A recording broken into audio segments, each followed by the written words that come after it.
आज की इस वीडियो में हम बात करने वाले हैं कि स्टाइल क्या होती है और किस तरह से HTML में हम स्टाइलिंग को करते हैं। सबसे पहले हम बात कर रहे हैं कि स्टाइल को करने के लिए क्या चीज़ ज़रूरत है। HTML में स्टाइल्स के लिए हम स्टाइल एट्रीब्यूट का यूज करते हैं। जैसे कि यहाँ पे हमें बैकग्राउंड, अगर बॉडी का बैकग्राउंड कलर अभी हम चेक करें तो हमें वाइट कलर का ही बैकग्राउंड, सिंपल सा प्लेन बैकग्राउंड देखने को मिल रहा है। ठीक है, अब हम क्या करेंगे, अगर इसका बैकग्राउंड चेंज करना चाहें तो इसके लिए हमें क्या करना होगा, एक स्टाइल एट्रीब्यूट लेंगे, उसके अंदर प्रॉपर्टी हम लेंगे बैकग्राउंड और इसका कलर कर दिया हमने sky blue. Sky blue colour करने पर अब हमें ये बॉडी का जो बैकग्राउंड है वो चेंज हो जाएगा। ये जो बैकग्राउंड है ये चेंज हो जाएगा, जैसे ही रिफ्रेश करते हैं तो इसका बैकग्राउंड क्या हुआ, चेंज हो गया बैकग्राउंड कलर।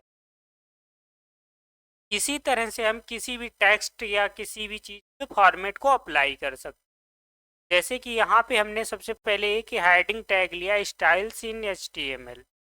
ठीक, इसके बाद हम क्या करना चाहते हैं, स्टाइल एट्रीब्यूट। इसका हम क्या, कलर और फॉन्ट साइज को बड़ा करेंगे। अगर फॉन्ट साइज हमने 40 पिक्सल किया और जब हम इसका आउटपुट देखेंगे तो हमारी हेडिंग है उसका फॉन्ट साइज जो है वो बड़ा हो जाएगा। ऐसा हेडिंग आई, उसका फॉन्ट साइज बड़ा हो जाएगा। ये हमने यहाँ पर फॉन्ट साइज अप्लाई करने के बाद में ही, अगर हम विदाउट फॉन्ट साइज अप्लाई किए इस चीज़ को क्या करें, इसका रिजल्ट देखें तो कुछ इस तरह से छोटा सा मिल रहा है, छोटा थोड़ा। और इस पे जब हम इसे अप्लाई करते हैं फॉन्ट साइज, तब ये 40 पिक्सल का हो जाता है। ठीक, जितनी भी हम वैल्यू यहाँ पर देंगे उतने ही पिक्सल का यहाँ पे हो जाएगा। अगर यहाँ पे हम अगर 80 पिक्सल दे दें तो 80 पिक्सल का हो जाएगा। और उसके बाद हम क्या करेंगे कि यहाँ पे सेमीकोलन लगाएंगे। ठीक, उसके बाद में हम क्या करेंगे कि यहाँ पे कलर हम चेंज करना चाहते हैं, कलर इसका क्रिम्सन करना चाहते हैं, क्रिम्सन। क्रिम्सन कलर करने के लिए हमने क्रिम्सन दिया और इसके बाद में अगर हम वो सेमीकोलन ना लगाएं तब भी कोई प्रॉब्लम नहीं, क्योंकि उसके बाद में हम कोई दूसरी वैल्यू नहीं ले रहे हैं। अगर दूसरी वैल्यू ले रहे हैं तो हमें सेमीकोलन जरूरी है लगाना। अदरवाइज वो ये लगता है कि शायद ये इसी वैल्यू का, प्रॉपर्टी की वैल्यू हो। ये इस तरह से इसका कलर चेंज हो गया, फॉन्ट साइज भी बड़ा हो गया और कलर भी चेंज हो गया। इस तरह से हम यहाँ पे मल्टीपल चीज़ें कर सकते हैं। अगर हम एक सिंगल वैल्यू भी इसमें दे सकते हैं, सिंगल प्रॉपर्टी भी अप्लाई कर सकते हैं और मल्टीपल प्रॉपर्टीज को यहाँ पे अप्लाई कर सकते हैं। कि किस तरह से हम यहाँ पे जैसे पैराग्राफ बनाया, आई एम रेड, तो इसके लिए हमें स्टाइल क्या करनी होगी, I am red. I am red के लिए हमें स्टाइल करनी होगी, कलर जो हो वो चेंज हो जाए, वो कलर किस तरह का, रेड कलर का हो जाए। अगर हमें इसका रेड कलर करना है तो उसके लिए हमें स्टाइल, स्टाइल एट्रीब्यूट के अंदर कलर, कलर को हम क्या करेंगे कि रेड करेंगे, तब ये हमें क्या मिल जाएगा, रेड कलर का मिल जाएगा। इस तरह से यह रेड हो जाएगा। चलो अभी यहाँ पे छोटा है तो हम इसे थोड़ा जूम कर रहे हैं। ये हमने जूम कर लिया, इस तरह से हमें रेड कलर का देखने को मिल जाएगा। अब इसी तरह से हम और भी प्रॉपर्टीज को देखने वाले हैं कि क्या क्या चीज़ें हम इस कर सकते हैं। से अब हम यहाँ पे क्या दूसरा पैराग्राफ ले रहे हैं, इसको हम ब्लू करना चाहते हैं तो स्टाइल में कलर ब्लू कर देंगे। ठीक, अगर इसका फॉन्ट साइज बड़ा करना चाहते हैं तो हम फॉन्ट साइज वाला ही, इस तरह से फॉन्ट साइज वाली प्रॉपर्टी और उसकी वैल्यू दे देंगे, तब ये फॉन्ट साइज इसका इंक्रीज हो जाए। ये इस तरह से ब्लू हो गई। अब इसी तरह से हम और भी चीज़ें करते जाएंगे धीरे, एक एक करके। अब यहाँ पे अगर हम जैसे 30 पिक्सल हमें फॉन्ट साइज करना है तो स्टाइल में हम क्या करेंगे, font size 30 pixel. Font size 30 pixel करने पर इसका जो फॉन्ट का साइज होगा वो 30 पिक्सल हो जाएगा। यहाँ पे देखो पैराग्राफ जो भी हैं वो छोटे छोटे आ रहे हैं, बट ये वाला पैराग्राफ इतना बड़ा आ रहा है क्योंकि इसका हमने फॉन्ट साइज जो है वो 30 पिक्सल कर दिया है।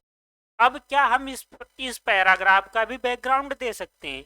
इसका बैकग्राउंड हम इस तरह से दे सकते हैं कि बैकग्राउंड, और बैकग्राउंड अगर ब्राउन किया, ठीक, बैकग्राउंड हम ब्राउन कर रहे हैं, कलर बाद में देंगे। बैकग्राउंड ब्राउन करते हैं तो इसका ओनली इस वाली चीज का बैकग्राउंड होगा, इस पैराग्राफ का बैकग्राउंड जो है वो ब्राउन हो गया।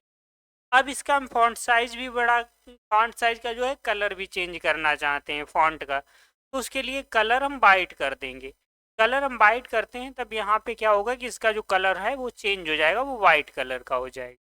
इस तरह से हमें वाइट कलर का देखने को, ठीक है। अब दूसरी चीज़ क्या हम कर सकते हैं कि फॉन्ट की स्टाइल चेंज कर सकते हैं, यानी कि फॉन्ट फैमिली को भी हम चेंज कर सकते हैं। जैसे कि यहाँ पे हमने एक पैराग्राफ लिया, this is paragraph with font style, ठीक। इसका अब हम फॉन्ट स्टाइल क्या करना चाहते हैं कि अदर तरह का करना चाहते हैं, इसकी फॉन्ट फैमिली हम चेंज करना चाहते हैं। तो स्टाइल में हम क्या करेंगे कि फॉन्ट फैमिली और यहाँ पे क्या cursive, font size, font family को अगर हम कर्सिव कर दें तो इसके फॉन्ट की स्टाइल चेंज हो जाएगी। जैसे यहाँ पे ये नॉर्मल फॉन्ट आ रहे हैं, अब यहाँ पे हमने कर्सिव कर दिया तो ये क्या होगा, कर्सिव टाइप के फॉन्ट हो जाएंगे, क्योंकि हमने उसकी फॉन्ट फैमिली को चेंज किया। अगर सेम ही चीज़ हम दूसरे फॉन्ट में करें तो डिफरेंस हमें देखने को मिलेगा,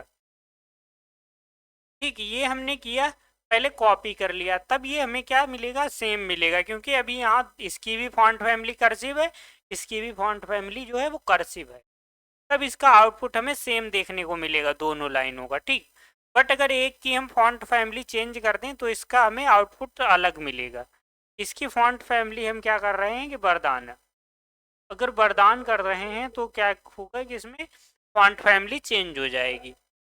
अब यहाँ पे जैसे हम रिफ्रेश करेंगे तो इसकी फॉन्ट फैमिली अदर टाइप से है, इसका फॉन्ट स्टाइल और है, और इसका फॉन्ट स्टाइल बाय डिफ़ॉल्ट और है, कि मतलब हम फॉन्ट का स्टाइल भी चेंज कर सकते हैं।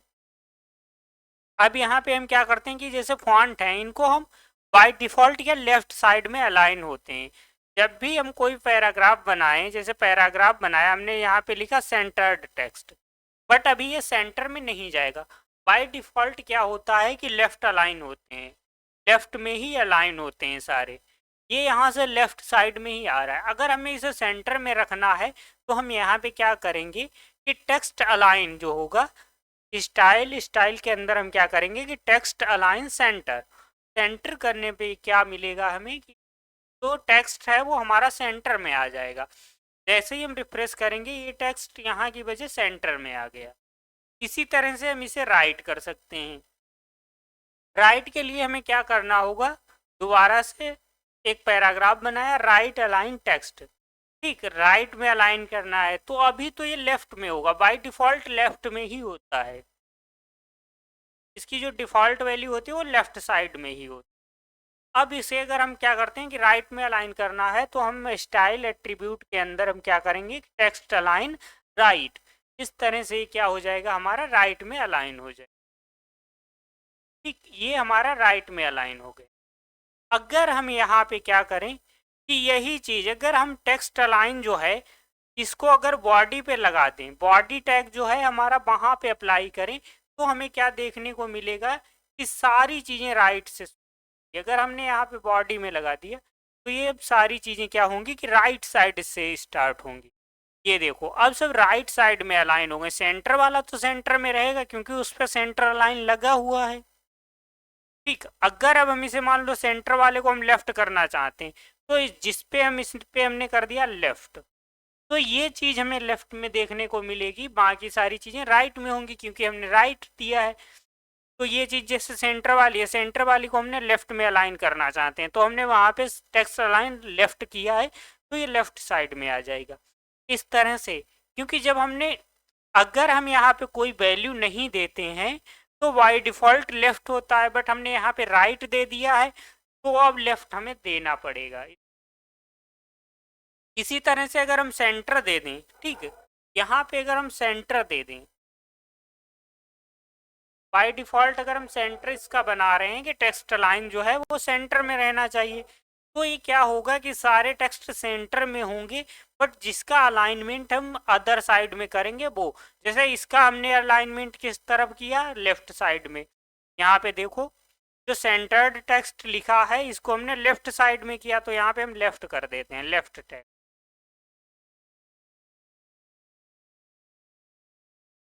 सॉरी सी लेफ्ट हो गया, इसको हम लेफ्ट करते हैं तो ये लेफ्ट में हो जाएगा, लेफ्ट वाला लेफ्ट में आएगा, राइट वाला राइट में आएगा, बाकी सारे सेंटर में आएंगे, क्योंकि हमने पूरे पेरेंट जो हमारा है कि ये पेरेंट एलिमेंट, बॉडी जो है वो पूरे का पेरेंट एलिमेंट है।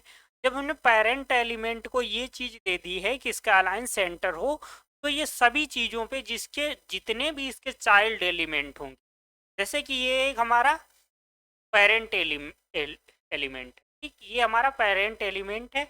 इसके अंदर जितने भी H1 और पैराग्राफ या अदर कोई भी टेक्स्ट टैग हैं वो हमारे क्या हो जाएंगे कि चाइल्ड हो जाएंगे। इस तरह से ये सब चाइल्ड जो होंगे वो सब पेरेंट का ही, मतलब पेरेंट को ही फॉलो करेंगे कि अगर पेरेंट हमारा सेंटर में है तो सेंटर में ही रहेंगे जब तक कि हम उसे कोई वैल्यू ना दें। जैसे कि ये वाला क्यों नहीं पेरेंट को फॉलो कर रहा है, क्योंकि यहाँ पे हमने इसका टेक्स्ट लाइन जो है वो लेफ्ट किया हुआ है, इसका राइट किया हुआ है, इसलिए ये पेरेंट को नहीं फॉलो कर रहे हैं। अगर ये चीज हम हटा दें तो ये भी पेरेंट को फॉलो करेंगे। जैसे कि मान लो हम इस चीज को हटाते हैं, ये स्टाइल को ही हम यहाँ से हटा दें, स्टाइल को अगर हम यहाँ से हटा दें, हमने नीचे जो, एक मिनट, वो टैग का हट गया, ब्रैकेट हटा दिए। इस तरह से अगर हम इसे किया, इसी तरह से हम अगर इसे करते हैं, तब ये हमें क्या देखने को मिलेगा, दोनों जो होंगे वो पेरेंट को फॉलो करेंगे। अभी तक ये पेरेंट को फॉलो नहीं कर रहे थे क्योंकि हमने उन्हें वैल्यू दी थी, अब ये भी पेरेंट को फॉलो करने लगे। इस तरह से ये हमारा वर्क करेगा कि स्टाइल इस तरह से वर्क करेगी। इसी तरह से हम इसे और भी ज़्यादा कस्टमाइज कर सकते। और दूसरी चीज़ होती है कि हमने यहाँ पे बैकग्राउंड दिया, अगर बैकग्राउंड की जगह पे अगर बैकग्राउंड कलर करके एक दे, बैकग्राउंड कलर अगर, तब भी ये हमारा क्या होगा कि सेम ही रहेगा, ये हमारा सेम रहेगा। और इस चीज़ को अभी हम ज़्यादा डिटेल में आगे देखने वाले हैं। अभी हम यहाँ पे बेसिक सा चल रहे हैं कि बेसिकली बेसिक सबका पहले स्ट्रॉन्ग हो जाए, उसके बाद में हम एडवांस लेवल पे पूरा प्रोजेक्ट बनवाएं। तब हम क्या करेंगे, अभी सबसे पहले बेसिक अपना कंप्लीट करो, उसके बाद में हम क्या पूरे प्रोजेक्ट्स देंगे जिसमें हम टास्क भी देंगे आप लोगों को कि किस तरह से हमें डिजाइन बना के दिखाओ। इस तरह से हम एक ईमेल आईडी देंगे, उस पर आप सेंड कर सकते हो, ईमेल आईडी पे हमें सेंड कर सकते हो। ठीक, अभी हम यहाँ पे बेसिक सिखा रहे हैं। बेसिक इस तरह से होता है कि ये हमारा, हमें यहाँ पे पता लग गया है कि इस तरह से हम फॉर्मेट को कर सकते हैं। ठीक, आज की वीडियो में इतना ही, मिलते हैं नेक्स्ट वीडियो में।